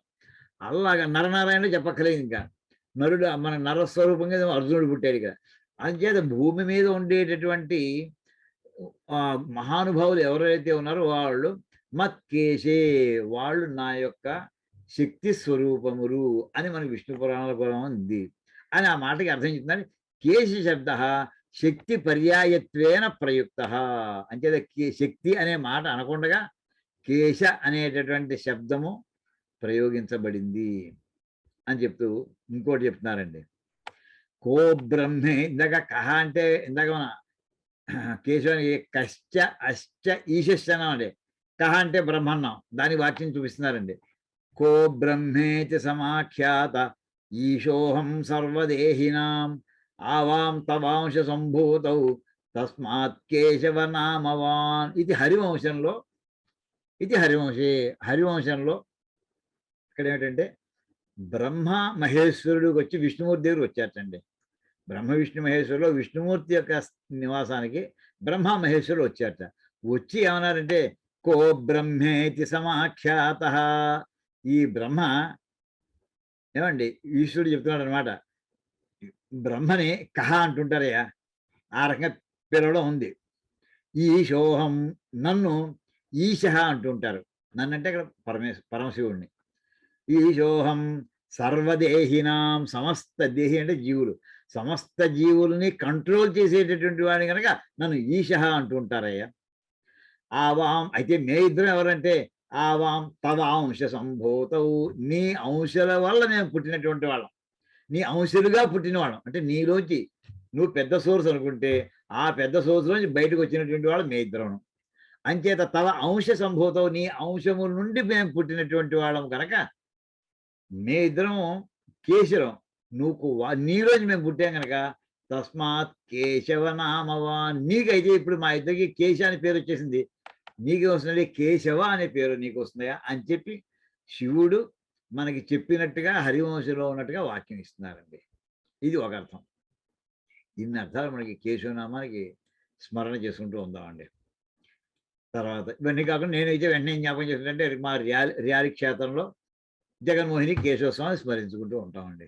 ఇదే చిన్నప్పుడు అక్కడ ఆడుకుని పెరిగాం కనుక, అక్కడ చదువుకున్నాం కనుక అది ఎప్పుడు నిత్యం జ్ఞాపకం వస్తుంటుందండి. కేశవస్వామి అంటే వెంటనే కేశవ అన్నంతో ర్యాలీ మా కేశవస్వామి జ్ఞాపకం చేసుకుంటే నాకు తృప్తిగా ఉంటుంది. అలా ఎవరికి ఇష్టమైనటువంటి అనేక చోట్ల ఉన్నాయి కేశవ దేవాలయాలు, ఒకటే కాదండి. చెన్నకేశవస్వామి ఉంది, ఎక్కడెక్కడ వాళ్ళ ప్రదేశాలను కూడా ఒక విగ్రహాన్ని కూడా ధ్యానం చేసుకోవచ్చు. కేశిహ, తర్వాత కేశవ కేశిహ హరి, కేశిహ ఇక్కడ ఇందాక చెప్పినటువంటి కేశి నామానం అసురం హతవాన్ ఇది కేశిహ, కేశి అనే పేరు కలిగినటువంటి రాక్షసుని హతవాన్, హననం చేసాడు గనక, అతనికి చంపాడు గనక ఇతనికి కేశిహ అనేటువంటి పేరు కూడా ఉంది. కేశవ కేశిహ హరిహి, హరిహి అంటే సహేతుకం సంసారం హరతి ఇది హరిహి, సహేతుకం సంసారాన్ని హరించేటటువంటి వాడు. సంసారం అంటే మన ఫ్యామిలీని కాదండి, జన్మ మరణ చక్రమును హరించేటటువంటి వాడు. ప్రతి జీవికి ఎవడి జన్మ మరణ చక్రం వాడిది, వాడి సంసారం వాడిది, ఎవడి గోల వాడిది అంటుంటాం సరే. అలాగా ఇలాగా అయితే ఈ తీసేస్తే మళ్ళీ వస్తుందేమో, ఓ మొక్క పైకి కొట్టేసాం కింద లోపల వేళ్ళు ఉంటే మళ్ళీ చిగురేస్తుంది. అలా కాదు, దానికి కోకటి వేళ్లతో సహా పెకలించేయడం. ఈ సంసార వృక్షం ఎలా పోతుంది? దీనికి కోకటి వేళ్ళు ఏంటంటే రాగద్వేషాదులతో ఉన్నటువంటి అవిద్య, అవిద్య కామ కర్మలని 3 చెప్తారండి. ఆ వాటి వల్ల అవి ఉన్నంత కాలము అది చిగుళ్ళు వేస్తూనే ఉంటాయి. ఏం చేయండి పైన ఆ సుఖంగా కాసేపు ఉంటుంది, మళ్ళీ అవి చిగుళ్ళు వేసుకుంటూనే వస్తాయి. అంటే ఈ సంసార వృక్షం నుంచి తప్పించుకోలేవు అవి ఉన్నంత కాలము. అంచేత వాటిని హేతు అంటారు. అంటే సహేతుకం అవిద్యా కామకర్మలన్నింటినీ కూడా ధ్వంసం చేసేప్పటికి వేళ్ళు కొట్టేస్తే చివరికి చెట్టే మాడిపోతుందండి. సంసారం హరతీతి హరిహి, ఆ రకంగా హరి అనే పదానికి శ్రీ మహావిష్ణువు అంట అన్నిటిని హరిస్తాడు కనుక, సంసారాన్ని హరిస్తాడు కనుక, కోకటి వేళ్లతో ఉండేటటువంటి అంటే రాగద్వేషాదుల కారణంగా ఉండేటటువంటి శోకమోహాల రూపంలో వచ్చేటటువంటి ఆ సంసారం ఏదైతే ఉందో దాన్ని తొలగిస్తాడు కనుక ఈయన హరి అనేటువంటి పేరు వచ్చింది అని ఇక్కడ చెప్తారండి. రాగాది కేశ చిత్త కర్మ, అది రాగాది క్లేశ చిత్త కర్మ, అదే మొత్తాన్ని అది పోతుంది. అవిద్యా భాంత మమభాతి సర్వం అదే ఇందాక భాంత మనుభాతి సర్వం. ఎవరు ప్రకాశిస్తూ ఉంటే అతని అనుసరించి ప్రకాశిస్తారో. గామావిశ్య చ భూతాని అక్కడ చెప్తారు కదా, భగవద్గీతలో వస్తుంది. తర్వాత నెక్స్ట్ శ్లోకాన్ని వెళ్దామండి. కామదేవ కామపాల కామీ కాంతః కృతాగమః అనిర్దేశ్య వపుర్విష్ణుర్వీరో నంతో ధనంజయః. పదవిభాగం కామదేవ కామపాల కామీ కాంతః కృతాగమః అనిర్దేశ్య వపుః విష్ణు వీరః అనంతః ధనంజయః. ఇక్కడ కామదేవ, కామదేవ అనే పదానికి ఎలా చెప్పారంటే ధర్మాది పురుషార్థ చతుష్టయం వాంఛద్భిః కామ్యతే ఇది కామః. కామ్యత అంటే చదివేప్పుడు కామ్యతే, కామ్యత ఇది కామః. సచ అసౌ దేవశ్చ ఇది కామదేవః. ధర్మాది పురుషార్థ చతుష్టయం, పురుషార్థాలు ఏమిటండి? ధర్మ అర్థ కామ మోక్షములు. ఈ చతుష్టయమును కూడా వాంఛద్భిః కావాలని కోరుకుని వాళ్ళ చేత కామ్యతే. ఎవరు ఇందులో ఈ 4 ఏదోటి కావాలి వాళ్ళకి, ఏది అక్కర్లేకుండా తప్పించుకోలేరు వాడు. అలాంటి వాళ్ళు ఎవరైతే ఉంటారో వాళ్ళ చేత ఏదైతే కోరికలు ఉన్నటువంటి వాళ్ళ చేత ఈ నాలుగిట్లోనూ కోరుకోబడేటటువంటి ఏదైతే ఉందో అంచేత ఆ కోరికలు మొత్తం నాలుగిట్లో ఏదో ఒకటి కూడా అంచేత అది కామః. అంటే ధర్మాది పురుష అర్ధ చతుష్టయం వాంఛద్భి కామ్యతే అని ఈ చతుష్టయమును కోరుకున్నటి చేత ఇతను కామః. అంటే కోరిక ఏదైతే ఉందో ఆ కోరిక ఇతను. తర్వాత ఆ కోరికే కాదు ఇతను సచ అసౌ దేవశ్చ, ఆయన కోరిక రూపంలోనే ఉంటాడు. అసౌ దేవ, ఆయన దేవుడు కూడా. ఇది కర్మధారయ సమాసం అంటది. సచ అసౌ దేవశ్చ ఇది కామదేవ అంటే ఈయన కాముడు దేవుడు రెండు కూడా పరమాత్మ అని చెప్పి కామదేవ అని పదం చెప్పారండి. తర్వాత కామపాల, కామినాం అంటే కామపాల అంటే కామినాం కామాన్న పాలయతి ఇది కామపాల. కామినాం అంటే కోరికలు కలిగినటువంటి వాళ్ళ యొక్క కామములను అంటే కోరికలను పాలయతి రక్షించువాడు. అంటే రక్షించడం అంటే ఏంటి? ఎవరినైనా రక్షించాలంటే ఎవడికి ఏది ఎప్పుడు ఇవ్వాలో ఓ ప్రజల్ని పరిపాలిస్తున్నాడు మహారాజు. అంటే ప్రజలకి ఎప్పుడు ఏం కావాలో సదుపాయాలన్నీ చూసేటటువంటి వాడి ప్రమాదాలను వస్తున్నాయి ప్రమాదాలు తొలగించేటటువంటి రక్షకుడుగా ఉండేటటువంటి వాడు వాడిని పాలకుడు అని అంటుంటాం. ఇక్కడ ఏమిటిట వీళ్ళకి ఏ కోరికలు ఉన్నాయో ఆ కోరికలు లిస్ట్ ఇచ్చాడు కదా, వెంటనే మరుక్షణం శాంక్షన్ చేసాడు ఆయన. ఎవడికి ఎప్పుడు ఈ కోరిక లిస్టు పెట్టుకుంటాడు ఆయన. ఓకే వీడు కోరుకున్నాడు కనుక ఎప్పుడు ఇవ్వాలో చూసే టైం చూసే టక్కుని ఇస్తాడండి. ఇది కామినాం కోరికలు కలిగినటువంటి వాళ్ళ యొక్క కామాన్, ఈ కోరికలు పాలయతి అంటే పరిపాలిస్తాడు. అంటే ఎవరికి ఎప్పుడు ఏ కోరికను తీర్చాలో తీర్చకూడదో అన్ని కూడా దాని పాలన వ్యవహారాలను చూసి అడ్మినిస్ట్రేషన్ అంతా చేసేటటువంటి వాడు కనుక కామపాల. ఇదే మనకి నమ్మకంలో వస్తుందండి. రోహితాయ స్థపతయే అని చెప్పు ఆ మంత్రంలో మంత్రినే వాణిజాయ కక్షాణం పతయే నమః అని చెప్పుకుంటామండి. మంత్రినే వాణిజాయ, వాణిజాయ అంటే వణిక్ అంటే షావుకారు. అతను ధర్మాత్ముడైనటువంటి షావుకారు. అతని యొక్క లక్షణం దేనికోసం వణికేయడు అతను అంటే బిజినెస్ చేసుకుందామని. అది కిరాణా షాప్ కావచ్చు, పెద్ద మాల్ కావచ్చు. ధర్మాత్ముడైనటువంటి వాడు అతని దగ్గర పనిచేసే అందరూ ధర్మాత్ముడు అయ్యి ఉంటే ఎంత డబ్బు తీసుకున్నాడు అంతకి తాను పెట్టుకున్నటువంటి టారిఫ్ ప్రకారం రేట్ల ప్రకారం తక్కువ కాకుండా ఎక్కువ కాకుండా తూకం తూచినట్టు ఇస్తాడండి. తూకం తూచి ఇస్తాడు అతను. ఎక్కువ ఇవ్వడం తక్కువ ఇవ్వడం ధర్మాత్ముడు.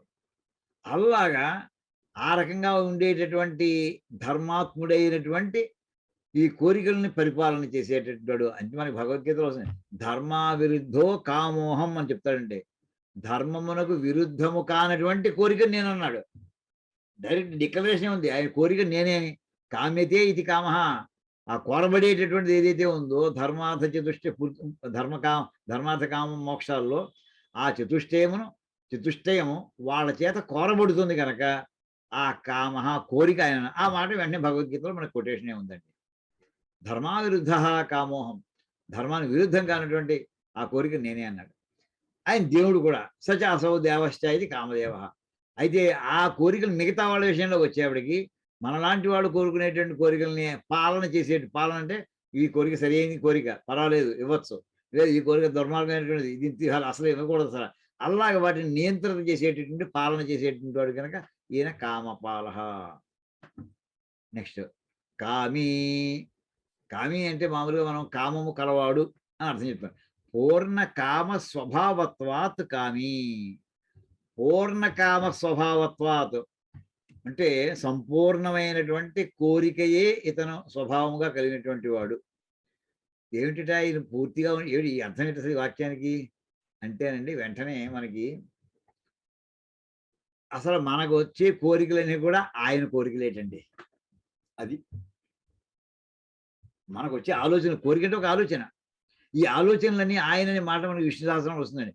అభిప్రాయ ప్రియార్హోర అభిప్రాయ. అభిప్రాయం అంటే నా మైండ్లో వచ్చినటువంటి ఒక వేవ్ ఫామ్ అది. ఆ అభిప్రాయమే నాకు ఇష్టమైనటువంటిది అయితే అది కోరిక అంటాం. ఇవన్నీ కూడా ఇలాగా ప్రతి జీవిలోనూ ఉండేటటువంటి అభిప్రాయముల యొక్క సమూహం అంతా కూడా ఉంటే అది పూర్ణ కామ స్వభావము. అది ఎవరిది? ఈ ఆలోచన ఎవరిది? ఆలోచన మందంట. నా ఆలోచన ప్రకారం నేను చేస్తున్నా అంటాను. No, you are not the author. నీకు ఆలోచన నీదైతే ఆ ఆలోచన ఎప్పుడు ఉండాలిగా. నీకు సడన్గా తట్టిందంటావు. తట్టడం ఏంటి అసలు ఆలోచన? అంటే నీది కాదన్నమాట, ఎక్కడి నుంచో వచ్చింది అది. అది ఇక్కడ రిఫ్లెక్ట్ అయింది. ఆ రిఫ్లెక్ట్ అయినప్పుడు నీకు ఫ్లాష్ అయినప్పుడు నీకు అనిపిస్తుంది ఇది నా ఆలోచన క్లెయిమ్ చేస్తుంది, తప్పది. పైనుంచి వచ్చింది అసలు, మెయిన్ స్విచ్ అక్కడ ఉంది. అక్కడ ఆయన ఆ కోరికను వదిలిపెడితే ఇక్కడ నీకు ఫ్లాష్ అవుతుంది. అలాగే ఈ సమస్త బ్రహ్మాండాల్లో ఉన్నటువంటి అనంతకోటి జీవరాశుల యొక్క కోరికలన్నీ కూడా ఏవైతే ఉన్నాయో, ఈ కోరికలన్నీ కూడా ఆయన యొక్క సముదాయం అండి. ఆ రకంగా తీసుకుంటే ఇందాక చెప్పినట్టుగా ఆయనకంటే భిన్నము కాదు ఇవి, మనం ఎవరం కూడాను ఆయనకంటే భిన్నమైనటువంటి వ్యక్తులం కాదు మనం. పూర్ణకామ స్వభావత్వాత్ కామి అంటే సమస్తమైన కోరికలు ఆయనవే కనుక ఆయన కామి అని పేరిట్టేయచ్చు. అయితే అది కాకుండా సోకామయత ఇది శృతే, అసలు మన పుట్టుకకి కారణం ఎవడు? ఆయన.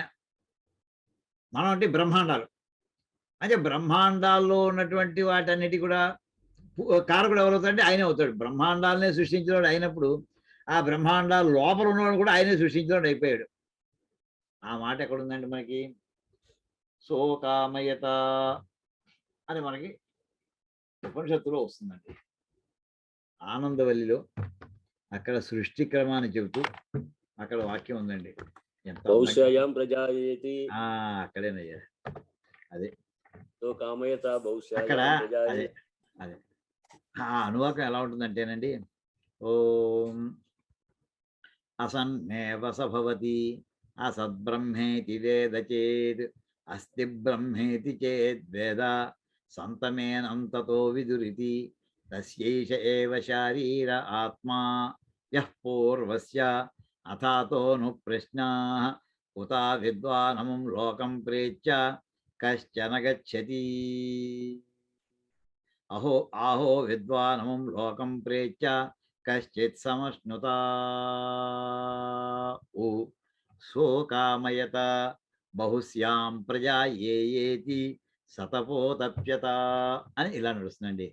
శోకామయత అసలు సృష్టే లేనప్పుడు, నిర్గుణ పరబ్రహ్మంగా ఉన్నప్పుడు, అంటే బ్రహ్మాది దేవతలు కూడా ఎవరూ లేనప్పుడు ఆయన శోకామయత, ఆయన ఒక కోరిక లోపల ఆయనకి వచ్చింది అండి.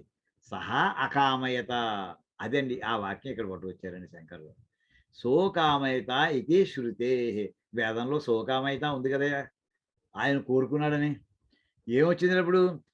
బహుశ్యాం ప్రజా ఏయేతి, నేను మల్టిపుల్ ఫామ్స్లోకి అయ్యదునుగాక అనుకున్నట్టండి. ఇంతవరకు నేను ఒక్కడనే ఉన్నాను, ఏకో నారాయణ అంటాను సరే, ఏకో నారాయణ ఆయన ఆయన ఒక్కడే ఉన్నాడు ఇక్కడ, రెండోడు ఎవడు లేడు మాట్లాడుకోవడానికి, కబుర్లు చెప్పుకోవడానికి. అలాంటి ఆయన బహుశ్యాం ప్రజాయేయ, నేను చాలా ఏమంటారు సత్యన? ఏకాకి నా రమతే అన్నారు. ఒంటరిగా ఉంటే వాడు రమించడం ఎక్కడ జరుగుతుంది పాపం.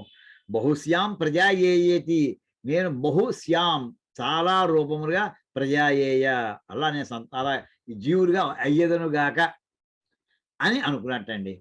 అని అనుకుని ఏం చేసేటంటే సతపో తప్యత, ఆయన తపస్సు చేసేటండి. ఇక్కడ చూడండి, ఆయన కూడా మనలాగే తపస్సు చేయడం ప్రారంభించి, మనం అంటే మన తపస్సు కూడా చేయట్లేదు, మహర్షులు చేశారు. ఆయన తపస్సు అంటే ఏమిటని చెప్పారంటే, విషయం ఏంటంటే ఆయనకి సంకల్పమే తపస్సుటండి. నిర్గుణ పరబ్రహ్మమునకు ఆయన రాకూడదని ఏం లేదు, నిర్గుణ పరబ్రహ్మ ఆలోచన రాకూడదు, అది ఆలోచన యొక్క పుట్ట మొత్తం అంతా కలిపి ఎమాల్గమేటెడ్ ఫామ్లో ఉంది అక్కడ. అందులోంచి ఒక ఆలోచన ఫ్లాష్ వచ్చింది, దానికి ఆలోచన ఫ్లాష్ వచ్చింది. ఎందుకు వచ్చిందంటే ఎవరు అడగలరు, దాన్ని ఎవరు కంట్రోల్ చేయగలరు, దాని ఇష్టం నా ఇష్టం ఉంటుంది. అడిగేవాడు ఎవడు దాన్ని? ఇలాంటి ఈ మాటకి మొన్న 3 పదాలు చెప్పుకున్నామండి. స్వరాట్, విరాట్, ఇంకోటి సమ్రాట్. 3 పదాలు మనం లాస్ట్ వీక్ జ్ఞాపకం ఉందా? ఆ పోవా ఎదుగం సరం చెప్పుకుంటే అందులో 3 పదాలు వాడామండి. సమ్రాట్ ఒకటి, విరాట్ ఒకటి. ఏమండి దానికి ఒక అర్థం ఏం చెప్పారంటే, సూత్రాత్మ బ్రహ్మలో ఉండేటటువంటిది సమ్రాడించ విరాడించ అభిశ్రీర్యాజనో గృహే అని ఇక్కడ మనం మామూలుగా సమ్రాట్కి విరాట్కి. విరాట్ అంటే ఈ బ్రహ్మాండం అంతా కూడా దేహముగా ఉన్నటువంటి ఒక ఆకారం. ఈ బ్రహ్మాండాన్ని విరాట్ స్వరూపం అంటారు. ఏమండి సమ్రాట్ అంటే ఆయన బ్రహ్మాండంగా ప్రకాశిస్తూ ఉంటాడు. ఆయన ప్రకాశిస్తున్నాడంటే ఆయన హిరణ్య గర్భ రూపంలో చాలా బాగా ప్రకాశిస్తున్నాడు. సూత్రాత్మ రూపంలో అంటే సమస్త జీవులకి లోపల ఉండేటటువంటి వ్యవహారంగా హిరణ్య గర్భుడి ద్వారా ఆయన ఉంటాడు కనుక ఆయన సమ్రాట్ అని పేరుటండి. స్వరాట్ అనే పదాన్ని అక్కడ లాస్ట్కి చెప్పుకున్నామండి. ఆయనకి దేంతోటి సంబంధము లేదు, నిర్గుణ పరబ్రహ్మము. అప్పుడు చెప్పేటటువంటి వాడు పరం ఏంటంటే అక్కడ ఈ పదం చెప్పారండి. ఇక్కడ స్వరాట్ అంటే తనంతా తానే స్వయంభూ అనమాట. స్వరాట్ అంటే స్వయంభూ, తనంతా తానే ప్రకాశిస్తూ ఉంటాడు అంతే, మిగతా వారితో ప్రమేయం లేదు. అలాగా ఇక్కడ ఆయనకి ఒక ఆలోచన వచ్చింది అంటే వెంటనే అది బ్రహ్మాండం అయిపోతుంది. దాని మళ్ళీ ప్రిపరేషను లేకపోతే కెమిస్ట్రీ ల్యాబ్లో వెళ్ళినట్టు పిపెట్టు బ్యూరెట్ ఇలాంటి ఏమీ అక్కర్లేదు ఆయనకి. వస్తువు తయారు చేయాలన్నా, ఆలోచన చేయాలన్నా, ఎక్స్పెరిమెంట్ చేయాలన్నా సంకల్పం. ఆ సంకల్పాన్ని సతపో తప్యత తపస్సు చేసేయండి పరమాత్మకి అది అండి. మిగతా వాళ్ళు యుగ యుగాలు తపస్సు చేస్తూనే ఉంటారు. నామ సంకీర్తనం చేయొచ్చు, లేదా అనేక పద్ధతులు ఉన్నాయి. హఠయోగం చేయొచ్చు, ఇంకోటి చేయొచ్చు. ఇక్కడ ఆ రకంగా కామి అనేటటువంటి మాటకి ఎందుకు చెప్పినామంటే కామదేవ కామపాల కామీ కాంతఃకృతాగమ. ఈ కామి అనేటటువంటి మాటకి కోరిక కలిగినటువంటి వాడు. ఏ కోరిక? సో కామయత బహుశ్యాం ప్రజా ఏది, నేను మల్టిపుల్ ఫామ్స్ అవ్వాలి అని అనుకున్నట్టండి. అది ఆయన కోరిక. అందుచేత ఆయన పేరు కామి అని పేరు చేశారంటే అదండి అక్కడికి. మిగతా కాంతఃకృతాగమ. ఇక కాంత అనే పదానికి అభిరూపతమం దేహం వహన్ కాంత అంటే, కాంత అంటే కాంతుడు, కాంతి ఇవన్నిట్లో కూడా అందమైనటువంటి అభిరూపతమం దేహం వహన్ కాంత. చాలా అభిరూపం అంటే చాలా అందమైనటువంటి ఆకర్షణీయమైనటువంటి దేహమును వహిస్తూ ఉంటాడు కనుక ఆయన కాంతుడు. శ్రీరాముని పుంసాం మోహన రూపాయ. శ్రీరామచంద్రుని చూస్తే మహర్షులు కూడా ఈయనకి మనం భార్యగా ఉంటే ఎలా ఉంటుంది మగాడు కూడా అనుకునేటండి. పుంసాం మోహన రూపాయ, పురుషులు కూడా మోహన పెట్టేటువంటి అందమైనటువంటి స్వరూపం అండి. ఆ రకమైనటువంటి ఆకారం కలిగినటువంటి వాడు కనుక కృష్ణావతారం చెప్పక్కర్లేదు. ఇంకా మగ ఆడ తేడా లేకుండా పడిపోయారు మీద ఆయన మీద పాపం. అలాగా అభిరూపతమం, తమం అనేది సుప్రీం అండి, సూపర్లేటివ్ డిగ్రీ వాడేసారు. అంత అందమైనటువంటి దేహమును కలిగి ఉండేటటువంటి వాడి కాంత అదండి. తర్వాత ద్విపరార్థాంతే కస్య బ్రహ్మణ అప్యంత యస్మాదితివా కాంత. దీన్ని మళ్ళీ ఆయన ఈ కాంత అనే పదాన్ని మళ్ళీ సవర్ణ దీర్ఘసంధి చేసేసారండి. ఇక్కడ క ప్లస్ అంతః కాంత అదండి. క ఇందాక కహ అంటే ఎవరు చెప్పుకున్నాం అండి? బ్రహ్మని చెప్పుకున్నాం. చతుర్ముఖ బ్రహ్మ, పరబ్రహ్మ కాదండి. ఎప్పుడు కూడా జ్ఞాపకంతో కహ అనే మాటకి చతుర్ముఖ బ్రహ్మ. ఇక్కడ ఏమంటారంటే ఇప్పుడు మనం సంధ్యావం చేసేప్పుడు సంకల్పం ఏ పూజ చేసినా ద్వితీయ పరార్థే శ్వేతవరాహ కల్పే అని చెప్పుకుంటే అది బ్రహ్మణ ద్వితీయ ఈ బ్రహ్మగారికి ఈయనకు ఉన్నటువంటి మొత్తం ఆయన స్కేల్లో, టైం స్కేల్లో 2 పరార్థాల జీవితకాలం అండి. ప్రథమ పరార్థం అయిపోయింది, రెండో పరార్థం స్టార్ట్ అయింది. సో ఆయన రెండో హాఫ్లో ఉన్నాడు ఆయన, second half of the life. ఆ సెకండ్ హాఫ్ ఏమన్నా ద్వితీయ పరార్థే. ఈ పరార్థాన్ని క్వాంటిటేటివ్గా నెంబర్ చెప్పొచ్చా అంటే ఒక లెక్క ప్రకారం 10⁻12 అండి. దాని మంత్రం కూడా చెప్పుకున్నాం మనం. ఏకాచ దశశతంచ సహస్రంచ ఆయుతంచ నియుతంచ ప్రయుతంచ అర్బుదంచ అన్యర్బుదంచ సముద్రంచ మధ్యంచాంతశ్చ పరార్థశ్చ తన్నే మన శివసంకల్పమస్తు. శివసంకల్పాల్లో మహాన్యాసంలో వస్తుందండి. పరార్థం అంటే ఆ రకం లెక్కలు పెడితే 10⁻12 అంటే 1,00,000 కోటి సంవత్సరాలు. అదే భాస్కరాచార్య అతను ఇచ్చిన దాంట్లో 10⁻17 వచ్చిందండి ఏమండి. అంటే 10⁻7 × 10⁻7 × 7 7 14 ఇంక 3 వస్తుంది. అంటే 1000 కోటి కోట్ల సంవత్సరాలు అయితే ఒక పరార్థం అవుతుందండి. 1000 కోటి కోట్లు ఇది రెండో పద్ధతి. ఏదైతేనే ఇక్కడ ఏం చెప్తున్నారంటే ఈ రెండో పదార్థం కూడా ఎప్పటికప్పుడు అయిపోతుంది కదా. అయిపోయింది అది బ్రహ్మగారు ఏమిటి, ఆయన టైం అయిపోయింది వెళ్ళిపోమంటారు. అదండి ఇక్కడ చెప్తుంది. ద్విపరార్థ అంతే, రెండో పరార్థము పూర్తయిన సమయంలో అప్పుడు ఏమవుతుంది? కస్య అంటే బ్రహ్మణ, ఈ చతుర్ముఖ బ్రహ్మ యొక్క అంతః. అబ్బాయి నీ టైం అయిపోయింది, నువ్వు ఇక్కడి నుంచి మాయమైపో అని ఆయన కూడా అంతకాలం వచ్చేస్తుందండి. అపి అంతః యస్మాత్. ఈయనకి రిటైర్మెంట్ ఇచ్చేటటువంటి వాడు లేదా టెర్మినేట్ చేసేవాడు ఎవరు? ఆ పరమాత్మ. అందుచేత యస్మాత్ అంతః, ఎవని వల్ల ఈ బ్రహ్మగారి చతుర్ముఖ బ్రహ్మకి అంతకాలము నిర్ణయించబడి ఆయన్ని డిస్మిస్ చేయడం జరుగుతుందో ఆ కారణం వల్ల కూడా ఈయన కాంత అనే పేరు వస్తుందయ్యా. ఎంత చక్కగా ఉన్నాయి చూడండి, చిన్న సవరణ జరిగేది అర్థాలు మారిపోతున్నాయి, అసలు ఎక్కడో కొత్త కొత్త అర్థాలు వస్తాయండి. కాంత అనగానే ద్విపరార్థ అంతే కస్య బ్రహ్మణ అపి అంత యస్మాత్ ఇది వా కాంత. అదండి కాంతుడు అంటే మామూలు భర్త అని అర్థం వచ్చేస్తుంది అనుకోండి, అది ఇంకా ఇక్కడ చెప్పట్లేదు. తర్వాత కృత ఆగమ, కృత ఆగమ శృతి స్మృత్యాది లక్షణ ఏన సహ కృతాగమ శృతి స్మృతి మమైవాజ్ఞే ఇది భగవద్వచనాత్. ఇక్కడ అంటే భగవద్వచనాత్ అంటే మనకి ఏమిటండి, భగవద్గీత. భగవద్గీతలో శృతి స్మృతి మమైవాజ్ఞే, వేదాలు ఈ స్మృతులు ఇవన్నీ కూడా నా ఆజ్ఞను పురస్కరించుకొని బయటకు వచ్చినటువంటివి, నా వచనములు, నా అధీనంలో ఉండి ప్రవర్తించవలసినటువంటి గ్రంథములు ఇవి. ఇక్కడ ఏం చెప్తున్నారంటే కృత ఆగమ శృతి స్మృత్యాది లక్షణ ఏన సహ, ఈ శృతి స్మృతిలో ఉండేటటువంటి వచనాలని ఎవడు రాసి ఉండాలి, అసలు అపౌరుషేయములు ఎవని ఆజ్ఞ ప్రకారం ఏర్పడి ఉండాలి అంటే, ఏన ఎవని చేత అయితే ఆగమము కృతమయ్యిందో నిర్మితమయ్యిందో, దాని లక్షణం ఏంటి, శృతి స్మృత్యాది లక్షణ అంటే వేదము తయారని చెప్పట్లేదండి, ఆగమం గురించి చెప్తున్నారండి. ఆగమము నిగమం ఇవన్నీ ఉన్నాయి కదా మనకి, ఈ ఆగమాలు శాక్తేయమని మనకి శైవాగమాలు వైష్ణవాగమాలు రకరకాల. ఇక్కడ ఆగమం అనేటువంటి పదాన్ని తీసుకుని దాని మీద కృతాగమ పదాన్ని అర్థం చెప్తున్నారండి. ఈ ఆగమములు ఎవరి చేత నిర్మితమయ్యాయో, ఎలా నిర్మయం, అందులో కంటెంట్ ఏమిటి, అందులో శృతి స్మృతుల్లో చెప్పబడినటువంటి లక్షణములు ఉన్నటువంటి విషయాలే ఉంటాయి. భిన్నమైనటువంటి ఇవాళ మోడర్న్ సబ్జెక్ట్ శైవాగమం అంటే కుదరదు, వైష్ణవాగం అంటే శాక్తయాగం అంటే కుదరదు. వేదశాస్త్రాల్లో ఉండేటటువంటి విషయాలు చెప్పబడి ఉండాలి. అలాగా అవన్నీ కూడా వేదశాస్త్రాలు ఏమిటివి, అవి ఆయన యొక్క ఆజ్ఞ వల్ల ఆయన యొక్క అధీనంలో ఉండేటటువంటి వచనములు. శృతి స్మృతి మమైవాజ్ఞే ఇది భగవద్వచనాత్. ఇక్కడ చూడండి, వేదాశాస్త్రాన్ని విజ్ఞానమేతత్ సర్వం జనార్దనాత్. ఇది మనకి విష్ణు సహస్రనామంలోనే వచ్చేస్తుంది, చివరి ఆఖరిని మనకి ఫలశ్రుతి వాక్యాలు వస్తుందండి. మన ఎప్పుడైనా మోడర్న్ సైన్స్కి వేదాలకి లింక్ వెళ్తే ఈ వాక్యం కోట్ చేస్తూ ఉంటాం. వేదాలు శాస్త్రాలు ఈ విజ్ఞానం అంతా కూడా ఎక్కడి నుంచి వచ్చింది, అలా ఈ origin of this whole modern science ఎక్కడి నుంచి వచ్చింది, మన సిద్ధాంతం ప్రకారం శ్రీ మహావిష్ణువు నుంచే. ఏతత్ సర్వం జనార్దనాత్, ఈ సమస్తమైనటువంటి విజ్ఞానము కూడా, విజ్ఞానం ఒకటే కాదు, వేదాలు శాస్త్రాలు విజ్ఞానము కూడా, ఏతత్ సర్వం, ఇంకా మీ అధీనం లేదు. అది శిల్పశాస్త్రం ఉందా అండి, పెయింటింగ్ ఉందా అండి, నీ ఇష్టం, నువ్వు ఊహించుకో ఏ సబ్జెక్ట్ అయినా సరే, అవన్నీ జనార్దన్ నుంచే వచ్చాయి. ఇది అత్రైవ వక్ష్యతి, ఇక్కడే చెప్పబోతున్నాడు ఆయన 139వ శ్లోకంలో.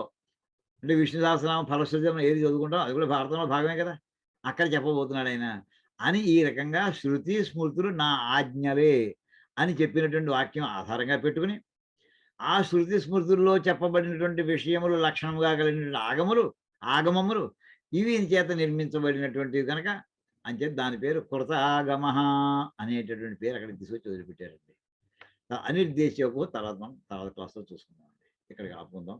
ఇప్పటికి మనకి 655 నామాలు అయ్యాయండి ఇక్కడికి.